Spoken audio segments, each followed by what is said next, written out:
नमस्कार, knocking-news.com में आपका स्वागत है। मैं हूं गिरजेश वशिष्ठ। अंकिता केस के बारे में आपने ज़रूर पढ़ लिया होगा क्योंकि पूरे देश में इस पर चर्चा हो रही है।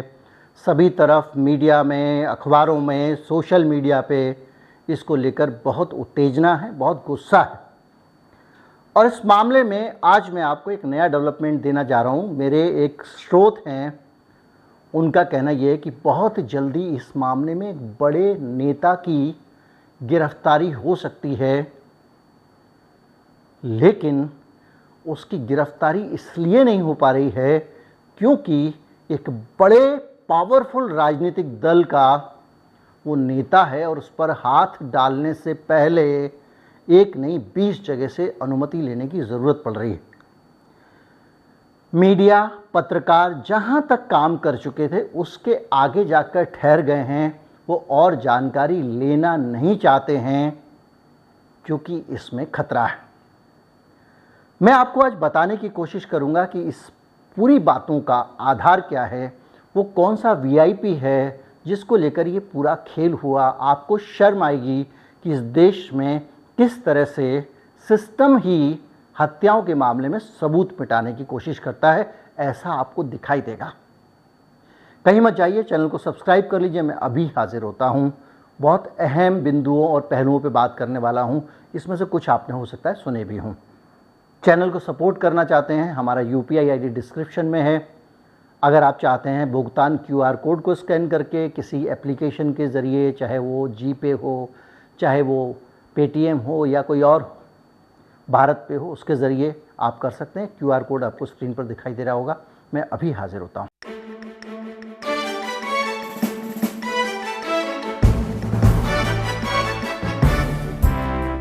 सवाल इसलिए उठ रहे हैं कि जैसे ही अंकिता भंडारी का मर्डर होता है या उसकी मौत की खबर आती है, उसकी लाश नहर में मिलती है, जांच करने वालों से एक कदम पहले कुछ पॉलिटिकल लोग एक्टिविटी शुरू कर देते हैं। यह अभी तक इन्वेस्टिगेशन में सामने आ चुका है कि अंकिता भंडारी की हत्या इसलिए हुई क्योंकि तथाकथित स्पेशल सर्विसेज किसी वीआईपी को देने के लिए उस लड़की पर दबाव बनाया जा रहा था और वो लड़की कह रही थी कि मैं गरीब ज़रूर हूँ लेकिन अपना जिस्म नहीं बेचूंगी। 10,000 रुपये का उसको लालच दिया गया था, लेकिन उसने उससे इनकार कर दिया था। लोग, कुछ घटिया सोच के लोग, कुछ गिरे हुए दिमाग के लोग कह रहे हैं कि अपनी बेटी को पढ़ने, वहाँ नौकरी करने क्यों भेज दिया था। उसने होटल मैनेजमेंट का डिप्लोमा किया था। अगर वो होटल और रिसॉर्ट में नौकरी नहीं करेगी तो कहाँ करेगी? और क्या ये एक ऐसी जगह है जहाँ पे सिर्फ पुरुषों को काम करना चाहिए? क्या इस देश में हम अपनी बेटियों की सुरक्षा सुनिश्चित नहीं कर सकते? तो इसलिए आप अपना मुंह बंद रखिए जो इस तरह की सोच रखते हैं, क्योंकि आप जैसे लोग इस समाज का कोढ़ हैं। तो इस तरह की सोच के बहुत सारे लोग एक माहौल बनाने में लगे और मुझे पता है कि वो एक खास राजनीतिक विचारधारा से जुड़े हुए हैं और उनका मकसद उस नेता को बचाना है। उस नेता को बचाना क्यों चाहते हैं ये साफ दिखाई देता है, क्योंकि जहां पे, जिस रिसॉर्ट में अंकिता भंडारी की नौकरी थी, उस रिसॉर्ट के उस कमरे को जला दिया गया। किसने जलाया और क्यों जलाया? अचानक वो भीड़, वो हुजूम कहां से आया जिसने उस पर्टिकुलर कमरे को सबसे पहले आग लगाई? ये सवाल बार बार उठ रहा है। पुलिस सफाई दे रही है कि उसकी वीडियोग्राफी पहले हो गई थी आग लगाने से पहले, लेकिन उसके चादरों के सैंपल, उस कमरे में किसी का डीएनए हो सकता था, किसी बड़े आदमी का। और बड़ा आदमी इसलिए कह रहा हूं क्योंकि उसने, अंकिता ने अपने दोस्त के साथ चैट में कहा है कि एक वीआईपी, सुपर वीआईपी गेस्ट आने वाला था। मुझसे कहा जा रहा था कि उसको स्पेशल सर्विसेज दो, 10,000 रुपये मिलेंगे।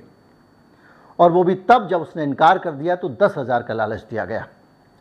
अंकिता भंडारी ने जब ये सारी बातें करने से इनकार कर दिया। हालांकि इसके पीछे एक और कारण आ रहा है। जो इन्वेस्टिगेटर्स हैं, जो पुलिस के लोग हैं, जो लोग इस तरह के इन्वेस्टिगेशंस कर रहे हैं, उनसे जब आप बात करेंगे तो वो ये कह रहे हैं कि ये बकवास वाली बात है। सिर्फ इनकार करने से किसी लड़की की हत्या नहीं होती है। उस लड़की के पास उस बड़े वीआईपी को लेकर कुछ बड़ी जानकारियां रही होंगी और उसने हो ना हो उस लड़की के जीवित रहने के कारण उस बहुत बड़े वीआईपी की प्रतिष्ठा को खतरा था। उस प्रतिष्ठा को बचाने के लिए इस लड़की को मारा गया है, ना कि देह व्यापार से इनकार करने के कारण।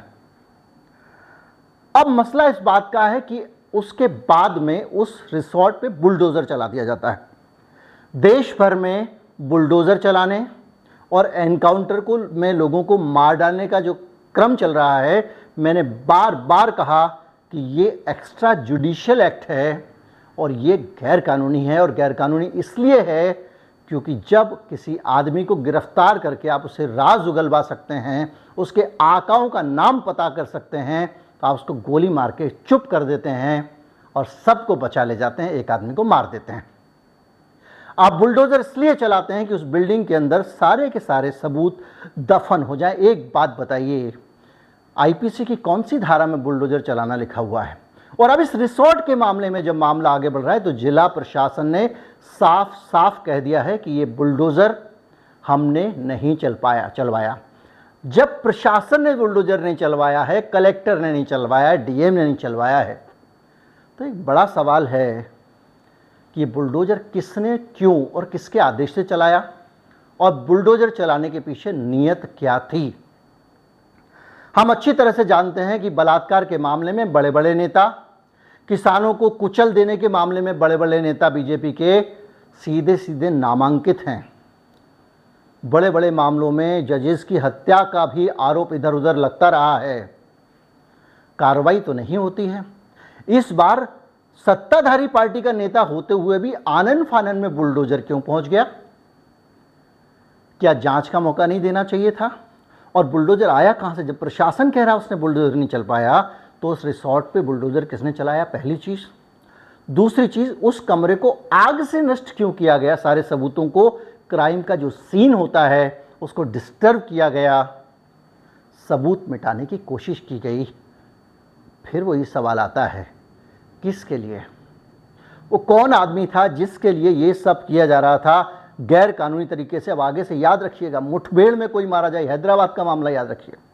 हैदराबाद में उस लड़की को जला दिया गया था बलात्कार के बाद में, और मामला उठा, हंगामा हुआ, मीडिया में खबरें उठी, सोशल मीडिया एक्टिव हुआ, तो एक सड़क पे रहने वाले गरीब लड़के को पकड़ के और गोली से मार दिया गया और बहुत तालियां बजाई गई और उस पुलिस अधिकारी की बहुत सारी तारीफ की गई। ये हो गया, बहुत अच्छा बहुत अच्छा। हमारे देश में तो आपको पता ही है, लोग आगे पीछे तो सोचते ही नहीं है, बड़ा सोचते ही नहीं है, वो उसी में खो गए। बाद में पता चला जांच में कि वो एक बेकसूर लड़का था जिसको इन्होंने मार दिया। तो मारा क्यों था? किसको बचाने के लिए था? किस बलात्कारी और हत्यारे की तरफ से ध्यान बटाने की हैदराबाद पुलिस कोशिश कर रही थी? कहाँ है उसकी जांच? इस मामले में भी वो कौन आदमी है जिसको बचाने की कोशिश उत्तराखंड की पुलिस कर रही है और जिसके लिए ये पूरा गेस्ट हाउस ज़मींदोज कर दिया गया बीजेपी के नेता का होने के बावजूद? वो कौन आदमी था जो इतने बड़े नेता के गेस्ट हाउस में वो वीआईपी अय्याशी करने जाता था और उसके लिए स्पेशल सर्विसेज दी जाती थी, और स्पेशल सर्विसेज दिलाने के लिए नई नई लड़कियां बेचारी गरीब घरों की जो नौकरियां करने आती थीं उनको उन पर दबाव डाला जाता था। इसी जगह पे काम कर चुकी एक और लड़की ने बाकायदा खुलासा किया है कि ये जो गेस्ट हाउस, रिसोर्ट, जो भी कहें, कि इन सब चीज़ों का अड्डा था। अब मैं जितनी कहानी आपको बता चुका हूँ उनके आधार पर आपको ये पता चलना चाहिए कि अंकिता के केस में कुछ फिशी है और अंकिता के केस में एक आदमी है जिसके आसपास सारी जांच घूमती जा रही है, और जैसे जैसे जांच उसके नज़दीक पहुंचती है जांच ठहर जाती है। दुनिया भर की कुत्ते बिल्ली वाली जानकारियां अंकिता केस में बाहर आ रही हैं। ये बाहर क्यों नहीं आ रहा है कि वो कौन सा वीआईपी था जिसको स्पेशल सर्विसेज देने की कोशिश की जा रही थी। 3 अभियुक्त आरोपी आपके पास हैं, आप उससे नाम क्यों नहीं निकलवा पा रहे हैं? होटल जमींदोज हुआ है, उसका रजिस्टर मिलेगा मलबे में, पता करिए। रजिस्टर में वो हो सकता है कि एंट्री ना करता हो, लेकिन कोई तो होगा उस पूरे रिसॉर्ट के स्टाफ के अंदर जो जानता होगा कि वो कौन वीवीआईपी था, वो कहाँ से आता था और ऐसा क्या था कि इतने बड़े बीजेपी के नेता के रिसॉर्ट में उस वीवीआईपी को स्पेशल ट्रीटमेंट देने की बात होती थी। ये सारी बातें आपको कुछ बताएंगे। आपको ये भी बताएंगे कि वो भीड़ कहाँ से लाई गई जिसने जाके उस वीआईपी के लिए बुक किए गए कमरे को सबसे पहले आग लगाई। आपको ये भी समझना पड़ेगा, जो एक आरोप लग रहा है कि एक विधायिका महोदय हैं वहाँ की, जो आगे आगे, रेणु बिष्ट उनका नाम है, हर जगह आगे आगे भाग रही थी। मॉर्चरी वो जगह होती है जहाँ पे शव को रखा जाता है। शव भी एक प्रकार का प्रमाण होता है, एक इन्वेस्टिगेशन होती है, एक पोस्टमार्टम होता है। और जैसे आप क्राइम के सीन को डिस्टर्ब करते हैं, वैसे ही आप किसी शव के पास में जा रहे हैं तो छेड़छाड़ कर सकते हैं। ये एक शक है। रेणु बिष्ट नाम की ये विधायक महोदया पूरे मामले में सबसे आगे थी और परिवार के पहुंचने से पहले वो मॉर्चरी में जा चुकी थी और लड़की के शव के पास जा चुकी थी।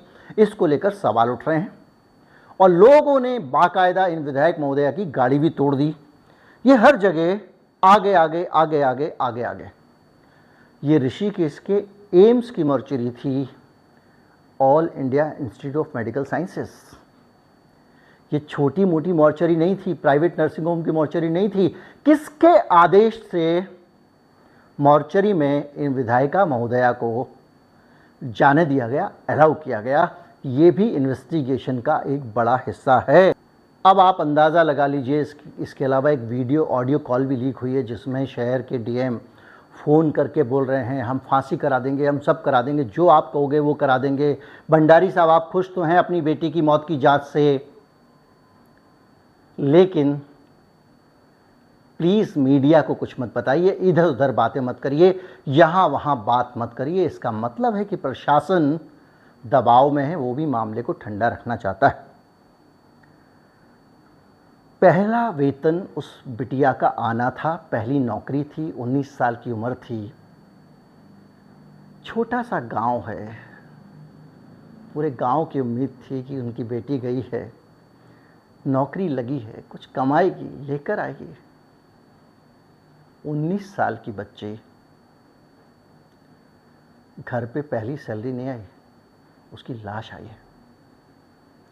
और ये लाश एक दरिंदगी के हवस के पुजारी वीवीआईपी के कारण आई है और उस वीवीआईपी का नाम तो निकल के रहेगा, क्योंकि वो ही एक ऐसा शख्स है जिसको छिपाने की कोशिश पूरा अमला कर रहा है। और हम सबको ये आवाज़ ताकत से उठानी है कि उस आदमी को गिरफ्तार करके सामने लाइए, उस पे भी मुकदमे चलाइए।